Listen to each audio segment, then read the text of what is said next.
Hey guys, and welcome back to another episode of the Reborn Football Podcast. I'm Tans, and I'm here with. Fuego. And I know it's been a little while since you guys have seen us. For both of us, it's been a bit of a busy period. Finishing up college for the year, and just want to say thank you guys for the support that you've given us. Throughout our time. Doing this, the audio, the videos. The support is fully appreciated. As we're getting into the summer now, we're aiming and working to be a lot more consistent, Yeah. to get a lot more videos and audios out, on various different things over the summer. So, we hope that the Lord can allow us to, compartmentalize our time, Yeah. manage our time to be able to, do this to the best of our ability with, a high level of consistency. Thank you for still supporting us. And with that being said, all that, talk and whatever, we're going to dive into today's verse of the episode. So I'm going to let Fuego take it away. Yeah. Just before I do, for anyone that's kind of new, because obviously we've been away for a couple of months, so we typically start the podcast with a verse from the Bible. We'll discuss, share our thoughts, allow you guys to kind of think about that as well before we get into the football portion. So, that being said, we'll move into today's verse of the episode, or, well, it's not really a verse, it's more a short passage, and we'll be talking briefly about King Solomon. So this is First Kings chapter 3, verses 3 to 9. Okay. So I'm reading from the New Living Translation, and it says, Solomon loved the Lord and followed all the decrees of his father David, except that Solomon too offered sacrifices and burnt incense at the local places of worship. The most important of these places of worship was at Gibeon, so the king went there and sacrificed 1,000 burnt offerings. That night the Lord appeared to Solomon in a dream and God said, What do you want? Ask and I will give it to you. Solomon replied, You showed great and faithful love to your servant my father David, because he was honest and true and faithful to you. And you have continued to show this great and faithful love to him today by giving him a son to sit on the throne. Now, O Lord my God, you have made me king instead of my father David. But I am like a little child who doesn't know his way around. And here I am in the midst of your own chosen people, a nation so great and numerous they cannot be counted. Verse 9, Give me an understanding heart so that I can govern your people well and know the difference between right and wrong. For who by himself is able to govern this great people of yours? So, this story is about King Solomon, as we've already mentioned. And I think what we're trying to highlight here is obviously Solomon asked for it was a very wise ask from God to ask for wisdom. And God kind of went into how, he had given such a significant offering to get his attention, and he asked for such a good thing, so God would give him wisdom and would give him even all the other things that people would ask for. Like, you didn't ask for riches, you didn't ask for power or anything like that, but I will give you all of these things. So Solomon ended up being a great king for the most part. He ruled God's people quite well, but then somewhere along the way kind of got distracted by, would you say, some of the other things that God had blessed him with. He took, I think, was it 700 wives, 300 concubines, so he had like over 1,000 women just for himself, and a lot of them did not serve God. So he ended up straying away from God and worshiping different idols. He ended up making some poor decisions for a man of his caliber, who the Bible says was the wisest king to ever live up until that point, and has been the wisest person in the world ever since. So I think what we were discussing just before we started here was the fact that there seems to be this kind of theme of misuse of maybe Blessings. the blessings that God gave to him, or the gifts that God gave to him.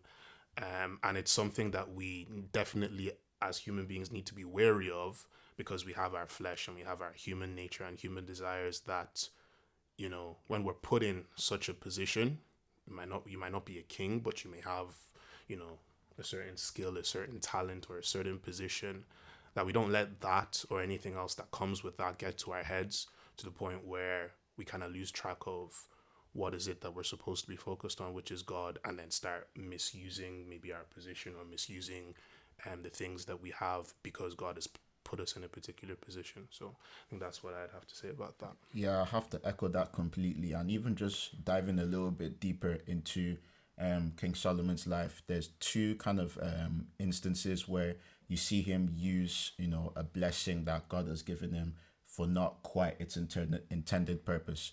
So obviously, first we do have the wisdom. God gave him the greatest, probably the smartest guy of the times, probably of all time. He wrote most of the book of Proverbs. Smartest guy. But then you see that a lot of the time, and this is something that I think we can all relate with. Sometimes, if we have a little slide in our faith, sometimes it just starts with a little thing that seems harmless. And we see that in at the kind of like at the beginning of Solomon's reign, you see that at first he uses his wisdom to decipher between the two prostitutes fighting over the son that was dead and the son that was alive. And he does the thing where he says, I will kill the baby, and then that kind of brings out the real mother, because the real mother would rather give away her child than see it dead. And that was him using his wisdom for good, for the good of the people. But then a little while later, a couple chapters later, you see the queen of I think it's called Sheba, but either way, a foreign land. The queen of a foreign land comes over to Solomon, and he's just kind of like showing off his wisdom, and it's not really for anything productive. It's not really for anything to benefit the people, to help him be a better king. He's just doing it, just doing it for the bands, really, like, just kind of like showing off his wisdom. And while what he did in that moment is not harmful, it's not harmful in that moment, but it starts a trend of him misusing the blessings that he was given. Even King David left a lot of materials for him to build the temple, and he also got he also got more materials from some neighboring kings, and things that he did. So these itself are blessings that God has given him through different avenues to build the temple. But then he started kind of building his own sort of riches, and keeping things for himself as well. And that's another example of him just misusing the blessings and starting to use it for what God has not intended. And while even both of these things are maybe not crazy in the grand scheme of things, but if you know anything about Solomon's life, you know that towards the end of his life, he completely diverts away from what God has intended. And even with the 700 wives and 300 concubines, you can imagine that he probably, if he's anything like men of today, he probably uses that wisdom, the power, all the things that God blessed him with to woo those women. So that's another example of him misusing the blessings that he was given. So point being that, while this might seem like, oh, Solomon, what a horrible man, one of the reasons I wanted to talk about is because it's definitely something that I feel like we can all relate to in our work. Sometimes God gives us these gifts and these things to use, and instead of using them for what God has intended, using them for what's for the betterment of the people, we can use them to prop ourselves up. Because that's actually even going back to him talking with the showing off his wisdom for the queen of the foreign land, that was him propping himself up. That didn't really benefit God. It didn't benefit God's people. That was just him propping himself up. That starts with, it can breed little sins with pride, sloth, envy, all these different things. So the point being is that we have to be grateful for the blessings and the things that God gives us, but we also have to be really careful to ensure that we're using it in the right spots, that we're using it for what God has truly intended. And it can be really difficult. So I guess what we all just have to do is just continue to pray to help God to guide us in that manner, and then to always try and examine ourselves as best as we can, so that we don't, of course we can have our little ups and downs, but that we don't kind of like end up completely away from God like Solomon did. Yeah, I agree with you. Yeah, so I think that kind of wraps up our kind of verse of the episode portion. So we've learned a bit about King Solomon and about what we should be looking out for in terms of trying our best not to misuse what God has given us. So obviously it's been a while. It's been, I think, Good few months. Happy Yeah. New Year to you, because I think we haven't seen each other in the flesh since before January, anyways. Have we? I feel like we haven't, at least not for the podcast, anyway. Yeah, I think we dropped one after, but Yeah, after but it New was Year. it, But wa- I, yeah, can, it was recorded. I think we might have recorded It that. was recorded before, in the days before something the New like that. Year. Yeah, but I remember anyway, that. as you can imagine, a lot has happened. Between the world of football Yeah. between now and then. Obviously, the prevailing theme for this podcast specifically is that both of our teams ended the year trophyless. Well, I mean, if we want to I don't count, know if we want to count the Community Shield, but I mean, they didn't count the Community Shield I'm for not us. counting the So Community Shield. It's called a Community Shield. They didn't count it for us. They should start calling it the English Super Cup. No, I don't even. Yeah, because it's not called. It's called the Super Cup in every other country. In other countries. It's actually the name. It's actually the name. We could actually start a conversation on like aura, optics. But these times it's not. Nah, it's not a major trophy though. Even though it's treated with more prestige in other countries, it's not a major trophy. No major trophies for City. No major trophies for Arsenal. City were never really in the title race. To be honest, Arsenal never really were either. Of course, we're kind of like hanging on the coattails in like January, February, but fell away. Had a decent run in the Champions League, magical tie against Real Madrid, great experience. Unfortunately, it wasn't to be against PSG. I did have the privilege of being able to be at the first leg. Even though we lost the game, crazy to be at a semi-final first leg. Okay, yeah. Man, season just didn't end. From start to finish, it just kind of didn't go to plan, and I'd say be the same for you guys as well. Yeah, no, I don't think there's very much to say about City's season, because I think it kind of capitulated in October, November of last season, or not last season, last year of this season. Yeah, and obviously Pep tried to salvage that by bringing a few signings in January, but in general hasn't gone great. Now, considering the fact that it's City, it hasn't gone well at all. But then considering where we finish in the table, I mean, not so bad. But in general, Liverpool obviously were the only team far and away. They were the only team that were really at it this year for the title. So fair dues to them. And obviously Salah had a very strong season. Kind of dipped in form around the end of this season, but he still had a very, very, very strong season. Obviously picking up the Golden Boot and the Playmakers Award. I'm not sure if I don't know if anyone's done that before, winning both. No, Kane did it in 2021. Okay, fair enough. Yeah. But what else was I gonna say? This year, like the Premier League hasn't really been, in terms of like the title, hasn't really been close. But in terms of Europe, it was very interesting coming up until even match week 38, which was Saturday just gone. We're Sunday. recording. Sunday. Yeah, you're right to say Sunday. We're recording on the 28th of May. So Sunday just gone was what we call Championship Sunday, but like everybody was relegated before that. The title race was was done. The title was decided, but obviously a few different teams were still fighting for Europe and fighting for, okay, can we get Champions League or Europa League and all of that stuff. So it was very interesting. Obviously Chelsea, City and Newcastle. Yeah, Newcastle, yeah.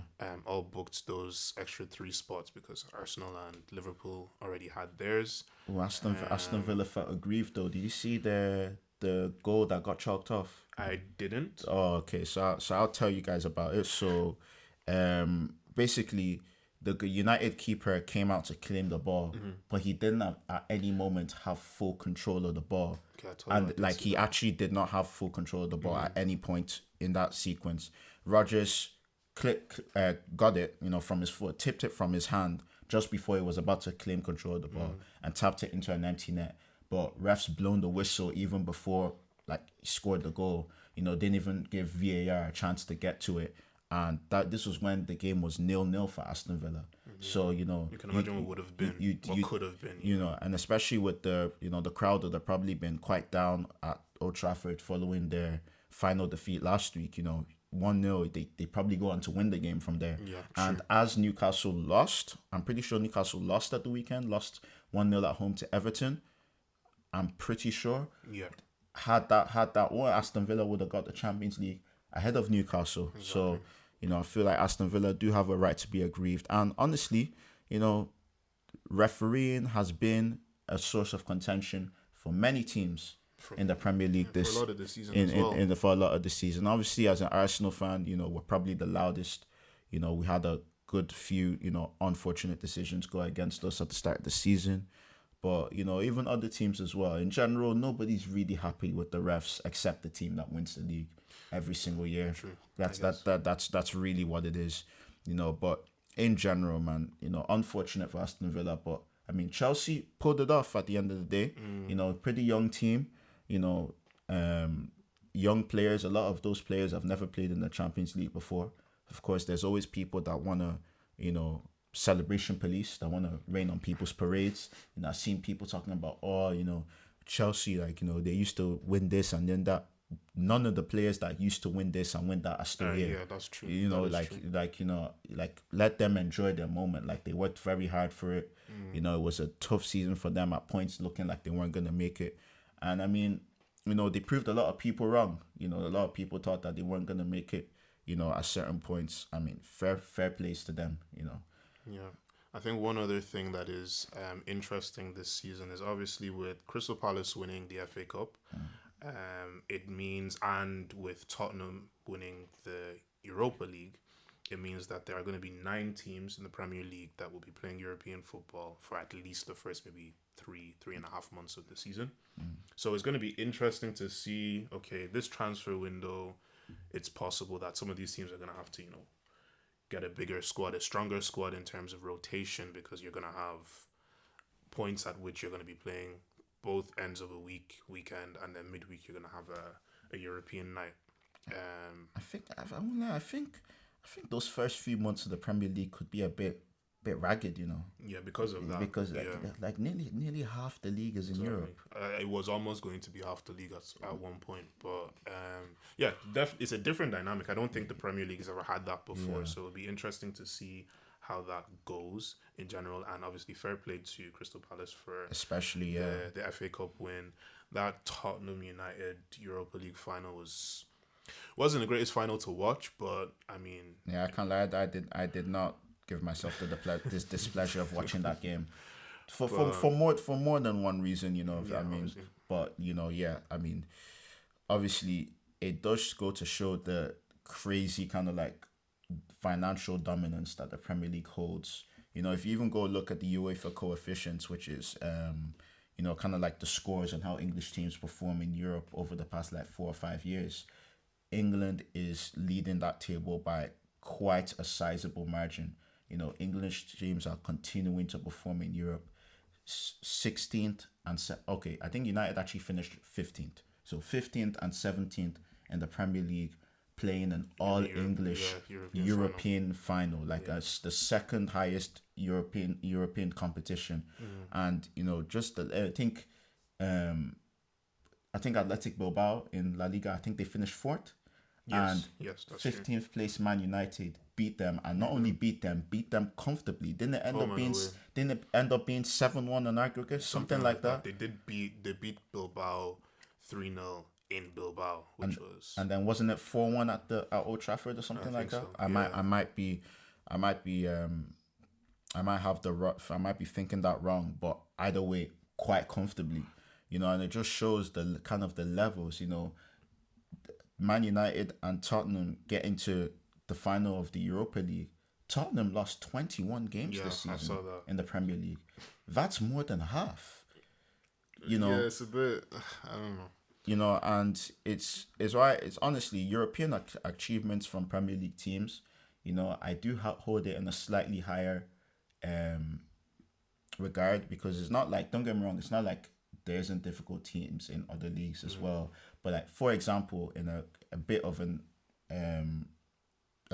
extreme example, but PSG have had the league wrapped up since like March. That is true. Like they are able to just kind of like chill, not really going for a tackle, kind of like just protect their bodies on their European run. You know what I'm saying? But a lot of other teams in going deep into the European competitions do not have that luxury. It's true. I'm just trying to think of where we should move to next. There is there no? We'll come back to it. I think on the note of PSG, we can probably talk about that Champions League final that's been. Wait, Champions League final is this weekend, isn't it? it actually is, yeah, it's on Saturday. Yeah, so PSG are playing Inter Milan. Now, like, kind of looking at that kind of run for even for both teams getting to the final, we got some really good matches in that knockout stage of the Champions League this year. That Inter Barca semi final. Serious. Oh my gosh, Serious. man. All Both teams looked like they all-timer. had it wrapped up at one point Different in that points, second leg, yeah. and look, that's what we watch football Yeah, for. You know what I literally. mean? That's what we watch football for. All timer, man. Barcelona count themselves very unlucky not to be in this final themselves. It's true. And I mean, I know it's been discussed already, but like in that Barcelona team, are we already looking at the best player in the world, Lamine Yamal? Maybe. Obviously, just signed to 2031. Is that today or yesterday? Yeah, no, I think Barcelona's front three have been lethal this season. Ridiculous, Lethal. And ended up being the defense that let them down. And even at that, there was still some very good defensive work from them, because I think I was watching their Copa del Rey final against Real Madrid, and they caught Real Madrid offside quite a few times in that match. I think they were saying something about 30 plus offside goals, like goals that were overturned by VAR for offside, because Barcelona plays such a high line. This season. They look like geniuses when they get it right. They look stupid when they get it wrong. But they're playing a risky kind of defensive game, and it's been mostly paying off for them, because obviously they wrapped up the league, I think, with a game to spare this season at their city rivals. It's funny enough because Espanyol, yeah. they wrapped it up a few seasons. Not a few seasons, 2 seasons ago. So the jersey that I'm actually wearing, they won the league the year before this, I think. Yeah, the year before this, yeah. And they wrapped it up at Espanyol the weekend before the final week as well, and there were scenes on that pitch. It wasn't a good look, but Barcelona have been very strong this season, and if not for the fact that they got knocked out, we're looking at one or two Ballon d'Or contenders in that team. Probably still are, to be fair. True. But I think if PSG do win, coming back to the two teams that did make it, probably a huge case for Dembele there. Yeah, definitely. I mean, he came alive from January onwards. He was just scoring every game, and no, PSG have looked sharp. Inter maybe are not as explosive with their attacking line, but there's a good bit of link up between, I'd say, the fullbacks, the attackers, and then that midfield as well. So it'll be an interesting match to watch. We'll definitely both be watching, and we'll be here to report to you guys the outcome and our thoughts next week, hopefully. Yeah. PSG, actually, just another word on PSG, but they kind of like this side of the year, I can't lie, they've reached some really, really, really high levels. Like, obviously, even watching, I was at the first leg at the Emirates, and just watching them, the way, especially Dembele, I think like Dembele also has a shout to have been the best player in the world this season, because the way he just he's so comfortable on the ball, goes all over the pitch. The amount of times Arsenal would be pressing him, like pressing PSG, would have PSG so tight, and then Dembele would just come in, receive the ball on the half turn and just take so much pressure off those PSG defenders. He's really reached such a high level. My friend Salako has been saying it for years that, Dembele, he'll come good. So this has been a season of huge vindication for him. But yeah, man, they reach high levels this season, really high levels. That's true. And their midfield has actually been very solid as well. You would imagine that for a team that Mbappe left because he wants to win the Champions League, to do this well this season and possibly even win it the year that he leaves, it just goes to show that the manager is doing something right. So definitely one to watch. And actually, to touch on that as well, like PSG winning the Champions League on Saturday would be so bad for Mbappe's legacy. I don't know though. I think it would be, because you have to look at it from both sides. Obviously, don't get me wrong, 40 goals this season, he's done his job, but like we all know that Mbappe hasn't been at his best in his overall performance this season. You know, obviously he scored goals, but we know that Mbappe can be better. And it probably hasn't been really at his best since, you know, kind of like last year at PSG. You know, before because even at the Euros he didn't have a good Euros. You know, going to Real Madrid, them ending up trophyless, and then PSG winning the one trophy that has eluded them for years, that you Mbappe, supposed to bring to you know, them. the Prince of Paris, you were supposed to bring that home, and they go on and do it without you the year you leave. In addition, the team that cannot stop winning Champions Leagues doesn't win it Doesn't win it the year you come. You know, don't get me wrong, yeah, he's young. He has a lot of time to kind of correct that, win the Champions League for Real Madrid. But honestly, I don't think it would even like fully overcome it, because the Champions League for PSG would have done wonders for Mbappe's Would have legacy. been a different type of would have been a different type of trophy for him at PSG compared to what it will be at Real Madrid, if they do win it. That's a fair point to make. Now, I think individually he's been, obviously, as you said, not at his best, but he has not been bad in terms of he's been scoring goals. Maybe the team around him is not gelling as much as you would hope they would for them to actually go and, you know, win titles and things like that. Obviously, Xabi Alonso coming in now Should help a bit. should definitely help. Hopefully he's able to implement his system there properly. But he's won the Golden Boot in Spain. He's won the European Golden Shoe this season. I think he won Real Madrid Player of the Year and all that. So his personal accolades are like, he's by far had a great first season as an individual footballer. But obviously, as you said, without that Champions League, if PSG are to win, there will be questions, especially in France, about him. And then the levels that Mbappe has set as well. I mean, him being the top scorer of his league is kind of like, he's done that before. Yeah, I know what you mean. You know, he's, you know, him winning Club Player of the Year, you know, kind of been there, done that. European Golden Shoe, been there, done that. You know, so we haven't learned anything new about Mbappe this season. You know, I'm hoping for his sake that he does, you know, do what he wants, because it's his dream. You know, he was his dream from a kid to play for Real Madrid, and I'm sure. I mean, to be fair, it's Real Madrid. They'll probably get it in the next like couple of years. You know, that's how it's been for them over the past decade. But yeah, I mean, not the best season for him, but also definitely not the best season for Real Madrid either. So, you know, can't put it all on him. True. Before we kind of like round up, I think we should touch very briefly. Obviously, we'll be getting back to you guys a little bit more frequently than we used to, so we'll talk more about it probably in the next episode. But a little bit of kind of transfer talk, because I know there's been a lot of movement, especially for a few Premier League clubs, namely Liverpool, getting getting big deals done. So I think Jeremy Frimpong is almost done and dusted. Florian Wirtz is almost done and dusted as well. And then I think they're looking at Kirkes as well. That's from true. Bournemouth. That's true. Speaking of Bournemouth, obviously, Housen. I cannot pronounce his name. I don't want to try. I think it's Housen. His first name is Dean. Spanish Dean. Spanish Dean. That's what we'll call him for now.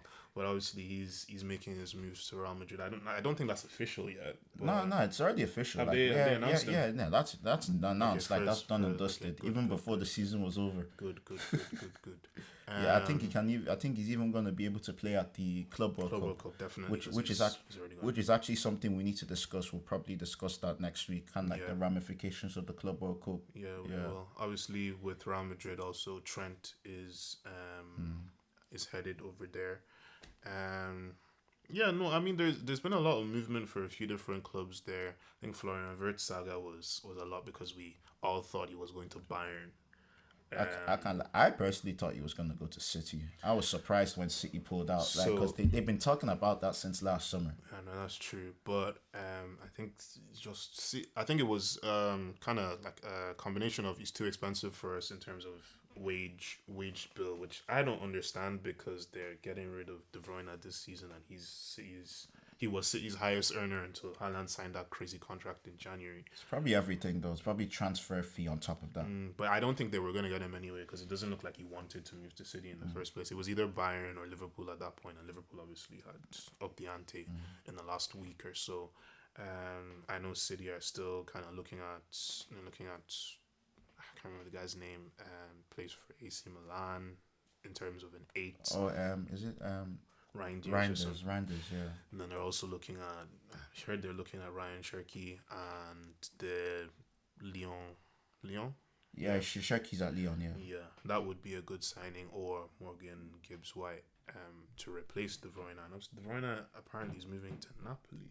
Yeah, I heard he's in talks with Napoli. Which is quite interesting, to be honest with you. But yeah, obviously we'll speak more about transfers and probably have a little bit more prepared and more concise, because there's also kind of like implications on teams going to the Club World Cup as well in terms of transfers. I've heard a little bit of a rumor that Ronaldo is trying to move to Al Hilal so he can play in the Club World Cup. I don't know how. I don't know. Yeah, that's not. I hope it doesn't happen anyway, because he will destroy that team, and not in a good way. But that being said, I think we'll leave it at that for today. You know, I'm sure you noticed a bit of a more kind of rambling kind of tone today. But it's just, first one in a little while. Just wanted to get it out there, and kind of it's kind of you can kind of see it's kind of us actually kind of catching up as well. Yeah, because we've actually been so busy, But obviously, we will build up, kind of get our reps up, and a more polished product over the next few weeks, And yeah, thank you guys if you made it this far. Thank you guys for watching, listening, whatever it is that you're doing. We hope that you've enjoyed. And I'll let Fuego take us out. Yeah, so again, I echo what Tanza said. Thank you so much for listening, watching, supporting us. Obviously, the links to absolutely everything, our link tree and all the different platforms is going to be in the bio or the description of wherever you're kind of getting this content from. Please do like, follow, share, subscribe, all of that stuff, to continue to obviously hear us and support us. So, yeah, thank you so much, and we will see you guys in the next episode.